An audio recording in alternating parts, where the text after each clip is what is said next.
सा इतनी आप वायरल हो चुकी हैं, हर प्लेटफॉर्म पे आपकी वीडियोस नजर आ रही हैं, मुझे ये बताएं ये सब क्या था?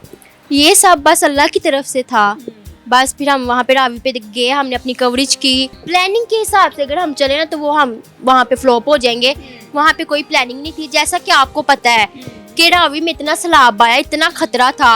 वहाँ की कवरेज हम करने गए हैं, हम एक बोर्ड में खड़े हैं, तो इतना वहाँ पे बैलेंस भी नहीं हो रहा था मेरे से, इतने ज्यादा लोग थे। उससे पहले ये रिपोर्टिंग का अंदाज जो है ये कहाँ से सीखा, क्योंकि मैंने ऐसा कभी देखा नहीं है। ये बस मैंने अपने पास से Natural है। जो आपको, मैं अभी भी जो हूँ मैं वही हूँ ना। मैं इसमें अब आपको ड्रामा करके तो नहीं ना दिखा सकती, जो मैं हूँ मैं वही हूँ। कोई इसमें वो नहीं है मैंने प्लानिंग। निसा कब आगाज किया था? मैंने आज से अभी 3 से 4 माह पहले 3-4 मंथ्स जी। कहाँ से स्टार्ट किया था? BBC से। बीबीसी से। अच्छा, बीबीसी का भी एक बड़ा इशू चल रहा है कि वो भाई भाई चैनल और वो सारा क्या मामला है? BBC का मतलब था भाई भाई चैनल।